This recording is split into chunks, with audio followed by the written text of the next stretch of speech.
Good evening to Jakarta Futures Forum, to the studio session, which is titled Progress Without Peace. The context of this title really is that with rising conflicts, there is a question mark on global institutions and their role in peacekeeping and bringing stability. And countries that have been going through persistent conflicts, it's not just an ideal for them to reach peace, but it has become imperative. The role of regional powers, the role of local institutions is becoming more important. So in that context, we have two experts to discuss this subject. We have with us Professor Renato Di Castro, Distinguished Professor in the Department of International Relations at the De La Salle University in Philippines. We also have with us Pamela Gopal, Senior Program Officer, Data Analyst at Oda NIPAD, South Africa. Welcome. Thank you. Okay. Pamela, let me start with you. What do you think, in what ways do regional organizations, middle powers, local institutions, and South-to-South alliances fill this vacuum that we are seeing more and more being left by global institutions to bring peace and really just, what obstacles do you think do these local institutions face in bringing about stability in countries if they were to be replicated? Right.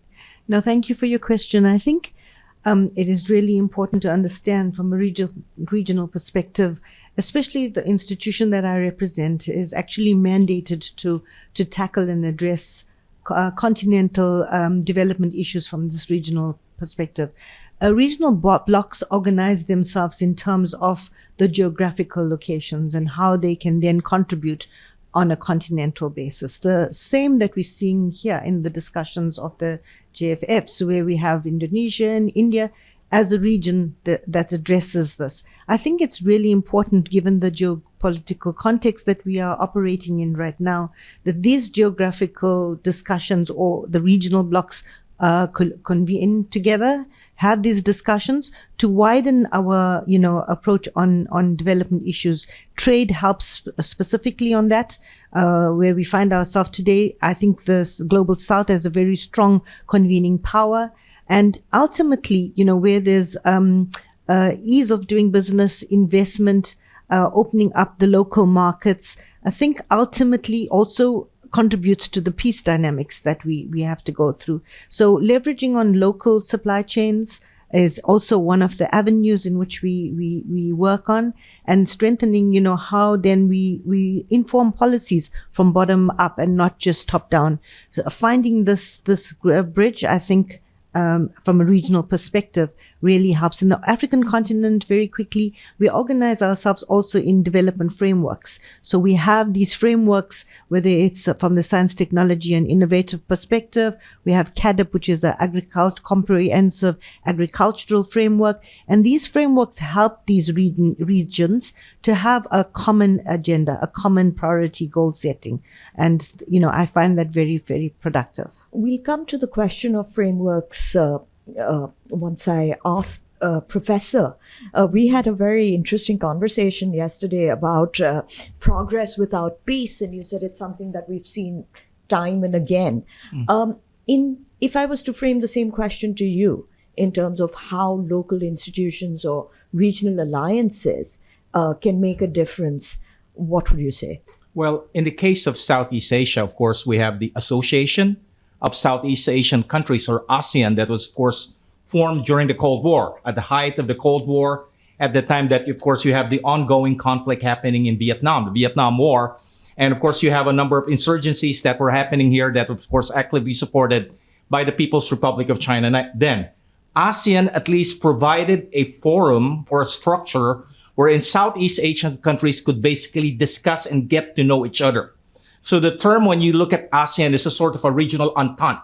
At that time, of course, the Southeast Asian countries have their own conflicts, like, for example, Malaysia, Singapore against Indonesia. So ASEAN provided this framework, not of resolving conflict, but managing conflict in terms of annual consultation and, of course, adhering to the notion of mushiwara, or every decision we make to have to be based on consensus. That was the case then.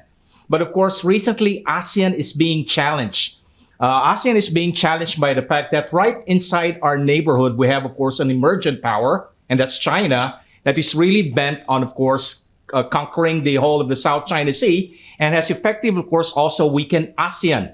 ASEAN, of course, is also caught in the middle of a great power competition. Southeast Asia now is an arena for great power competition between, of course, the United States and its ally, and of course, China. And ASEAN is caught in the middle. And of course, recently, a major challenge that ASEAN encountered was, of course, the outbreak of a border dispute between two members of ASEAN, that's Thailand and, of course, Cambodia. So ASEAN has basically provided this regional framework wherein, of course, middle and small countries in Southeast Asia could manage their disputes. It's also facilitated economic cooperation, social cooperation. But of course, it's being challenged primarily because of the location of the region in the Indo-Pacific region. Absolutely. Pamela, you were speaking about frameworks. If we were to go down to the crux of it, what do you think? What are the policy frameworks that we could really apply in these regional alliances to really sustain the development goals that we have in mind? Yeah. So from the continental perspective again, we have these frameworks to help countries align their national development plans. And I think that is a good approach, because when you try to sort of do it in this strategic periods that we have, it's often a 5-year or a 10-year plan. So that gives countries targets to also work, despite administrative changes, which we know when every administration changes, they want to implement. But countries now are forced to align their national development plans to these strategic frameworks that gives them a focused approach on development issues. For example, we have also the African Union has a digitalization strategy now for the next 10 years, and countries will have to align and meet the expectations of these goals and aspirations. So I think it's important, and we know from experience of the SDGs, for example, we have addressed where insufficient finances are aligned to these goals.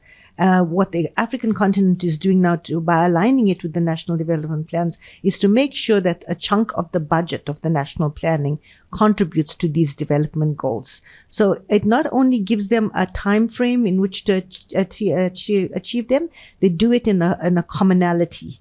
And just like how the ASEAN region was demonstrated and given as a good example, so too is the African Union, where we convene as the heads of state, and governance orientation committees that actually endorse some of these activities that will help bring these frameworks into action. Yeah.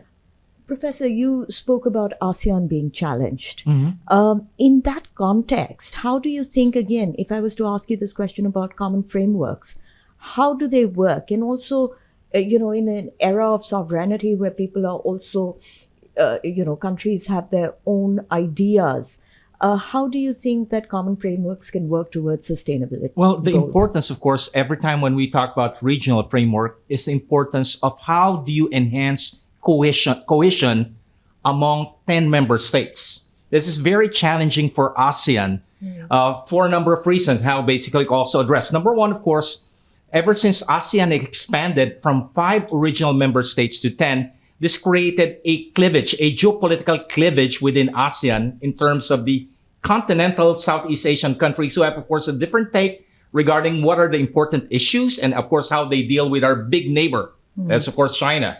Given, of course, their geographic proximity to China, they have no choice but, of course, cooperate with China.